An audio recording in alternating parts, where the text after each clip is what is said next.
Hello there and welcome people of YouTube, I'm Essence of 40 and I shall be discussing the factor of Islamophobia because I've come into contact today with a couple of cases that I thought like sharing and discussing.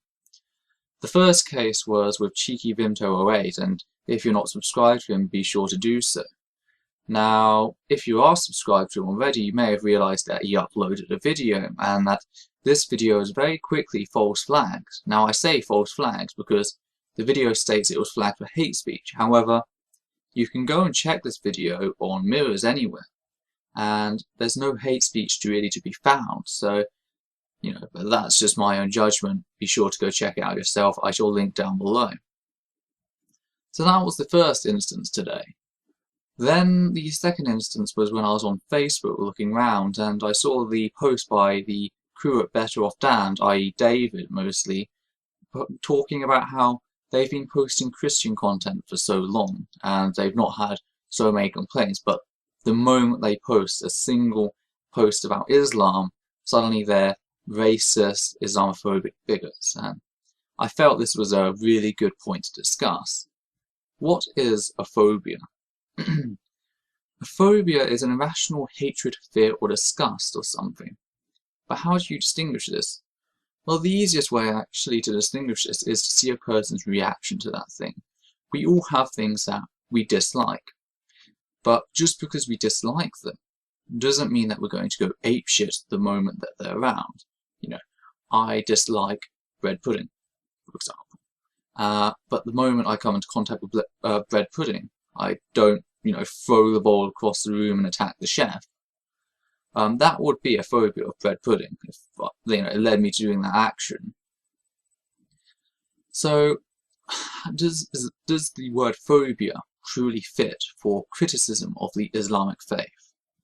The best way to look at it is if, say, I criticize Justin Bieber because I do not like his music, I do not like the lyrics, I do not like the beat, and don't even get me started about the voice. Is that a phobia? Am I Justin-phobic? No. Why? I can rationalise those points. I think he's a terrible singer. I think his music's overrated, etc. I can, go and rationalise it. The fact that it's criticism. I'm not then going up and beating the shit out of Justin or hitting him, with a crowbar, etc. That would possibly be a bit of a Justin-phobia. So, from my reaction, we can guarantee that I am not Justinophobic. Now, let's apply this to Islam. Can we justify the criticism of many of the aspects of Islam? The short answer is yes, we can. Now, the way we can do this is we can criticize the religious scripture. We can just look at the Quran, and there are so many faults, there are so many bloodthirsty parts, and don't even get me started about Muhammad and his tendencies for very young women. So we can just look at that and we can have issue with it. And then we come to the people of Islam. And I immediately know I'm going to get comments about how that's just the fundamentalists. Yes, when we're discussing the deaths, except the suicide bombers, etc. Yes, that is generally a very small minority. That's why actions such as those, held by Fox News, etc. would class as Islamophobia. With the prospect of deporting every single Muslim or watching every single Muslim, that is a phobia. Criticism? No, not so much. I'm sorry, I cannot let you get away with that. Because we can also look at the actions of those in the protests, because while still a minority, they are not such a great minority as compared to the suicide bombers. And we could still have an issue with that. What's more is we can also have an issue with the indifference. Now, people may think, well, they just don't want an opinion.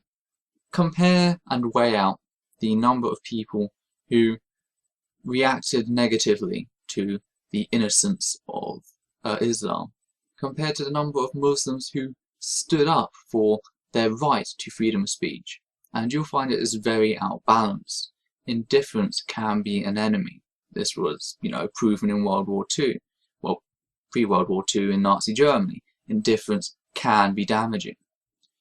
So you take a look at that and you begin to realise, no, Islamophobia does not fit for any criticism of Islam. However, where phobia does fit is from the reactions of those of Islam when someone criticizes them. They are highly criticism phobic, and you may think that's unjustified or that's, a bit double standards. Well, no, because remember how you distinguish a sign as a phobia. You look at the reaction. Someone posts something about Islam being weak or something like that, similar to this video, as it will probably be flagged, and suddenly they go apeshit. I like to remind you my first effort was from a Muslim, so you can take a look and you can see Islam is very phobic of criticism. I nearly said Christianity, but we all realize I meant criticism. It's extremely phobic of criticism. Now why? Well, it's probably extremely phobic of criticism because criticism is the death of Islam. Put simply, because it's the way that society, our Western society works, it's the way democracy works, and it's the way that science works. It's not the way that Islam works. This is Essence of Thought. Thank you for listening. So I shall leave you with that. Out.